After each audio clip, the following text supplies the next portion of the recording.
मैं मीनू शर्मा आप सबका आपके अपने YouTube चैनल की कथा टीवी पर स्वागत करती हूँ। सभी को मेरा राधे राधे। हम सब पर भगवान श्री कृष्ण और राधा रानी की कृपा बनी रहे। और देखिए, आज के इस वीडियो में आप सुनने वाले हैं मार्गशीर्ष मास महात्म्य का 6वां अध्याय। तो हो सके तो वीडियो को अंत तक देखिएगा और वीडियो अच्छी लगे तो लाइक एंड शेयर कीजिएगा और चैनल पर नए हैं तो सब्सक्राइब भी कर ही दीजिएगा। तो आज की यह कथा शुरू करने से पहले सभी एक बार प्रेम से बोलिए भगवान विष्णु की जय, माता लक्ष्मी की जय, कृष्ण भगवान की जय। और अब हम आज की इस पावन और परम कल्याणकारी कथा का श्रवण करते हैं। ब्रह्मा जी भगवान विष्णु से बोले कि हे अजीत, पंचामृत से स्नान कराने पर जो फल मिलता है और शंख में जल भरकर स्नान कराने से जो फल मिलता है, हे अच्युत, आप मुझे इसके बारे में बताने की कृपा करें। तब भगवान विष्णु जी ब्रह्मा जी से बोले कि हे ब्रह्मा जी, यदि मनुष्य मेरा दूध से अभिषेक कराता है तो उसको प्रत्येक बिंदु में 100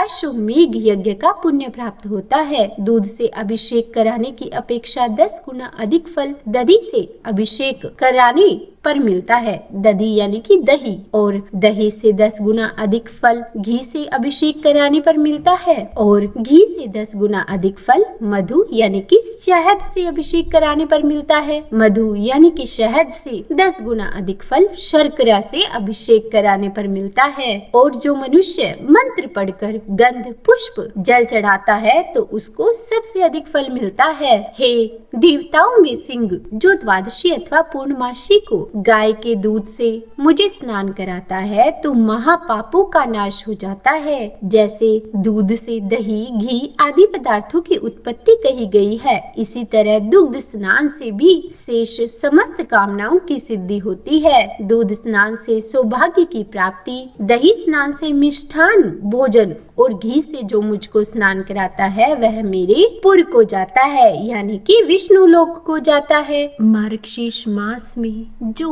मधु यानी कि शहद से स्नान कराता है वह स्वर्ग के सुखों को भोग कर फिर से इस लोक में आकर राजा की तरह जीवन व्यतीत करता है। जो मार्गशीर्ष में दूध से मुझे स्नान करवाता है वह इसी पृथ्वी पर गज यानी कि हाथी और अश्व यानी कि घोड़ा रथ से पूर्ण राज्य को पाता है। जो मार्गशीर्ष के इस महीने में मेरा परम भक्त मुझे श्रेष्ठ दूध से स्नान कराता है वह स्वर्ग में जाकर श्रेष्ठ होता है और चंद्रलोक, इंद्रलोक, रुद्रलोक और वायुलोक में पूजित होता है। हे सूत, दूध से स्नान कराने वाले पर तेज और पुष्टि की वृद्धि होती है और उसके दुर्भाग्य का नाश हो जाता है। जो मनुष्य मुझे मार्गशीर्ष के इस पवित्र महीने में पंचामृत से स्नान करवाता है, हे ब्रह्मा जी, वह मनुष्य इस पृथ्वी पर बंधु गणों से शोचनीय नहीं होता है।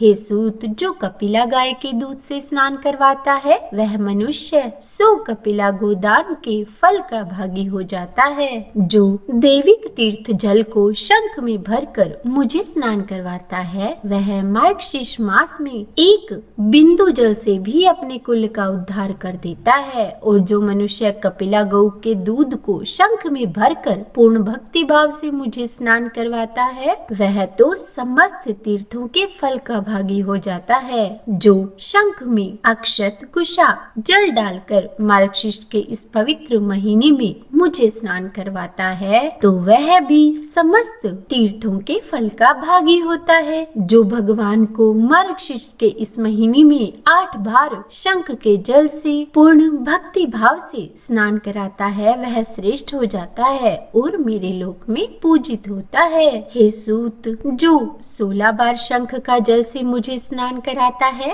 वह पापों से मुक्त हो जाता है और स्वर्ग में जाकर पूजित होता है। और जो 24 बार शंख के जल से मुझे स्नान कराता है वह तो इंद्रलोक में जाकर चिरकाल तक वास करता है और बाद में इस पृथ्वी पर आकर राजा हो जाता है। और हाँ, जो मार्गशीर्ष के इस महीने में मुझे 108 बार शंख के जल से स्नान कराता है तो वह मनुष्य प्रत्येक शंख में 16 मासा स्वर्ण के तुल्य दान का भागी होता है। जो भक्त मार्गशीर्ष के इस महीने में शंख ध्वनि कर मुझे स्नान कराता है तो उसके पितृ उसी समय स्वर्ग में प्रतिष्ठित हो जाते हैं, और जो 1000 बार शंख जल से मुझे स्नान कराता है तो वह सपरिवार महाप्रलय पर्यंत मुक्ति फल का भागी होता है। हे सूर्य श्रेष्ठ, जो नित्य शंख जल से मुझे स्नान कराता है वह नित्य गंगा स्नान के फल का भागी होता है और देवता के समान आनंद करता है। हे सूत,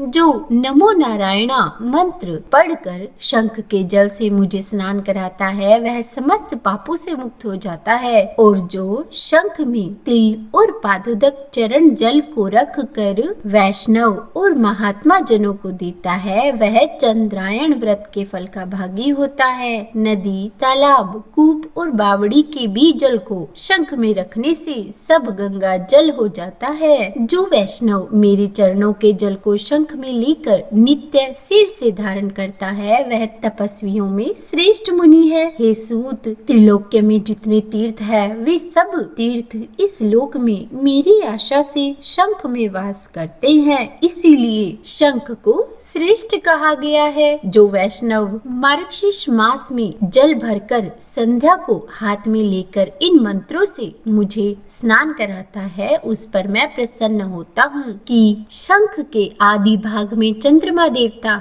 शंख के कुक्षी यानी कि कोख में वरुण देवता और शंख के पृष्ठ भाग में प्रजापति एवं शंख के अग्रभाग में गंगा तथा सरस्वती वास करती है, और जो इन देवताओं का नाम लेकर मुझे बिना आलस किए स्नान कराता है उसके पुण्य की संख्या करने में देवता भी असमर्थ है। हे देवेश, जिसने मेरे सामने पुष्प, जल, अक्षत संयुक्त शंख का पूजन किया उसके घर में सर्वत्र मुख वाली लक्ष्मी का वास होता है। जो शंख को चंदन से पूर्ण कर मेरा भजन करता है तो 100 वर्षों के लिए परम आनंद होता है, और जो शंख में जल, पुष्प और अक्षत लेकर मुझे अर्घ्य देता है तो उसको अनंत पुण्य होता है। जो शंख में अर्घ्य को लेकर मेरी प्रदक्षिणा करता है तो उस प्रदक्षिणा से सप्त द्वीपों सहित पृथ्वी की प्रदक्षिणा हो जाती है, और जो वैष्णव मेरे सिर पर घुमाकर शंख के जल से मंदिर में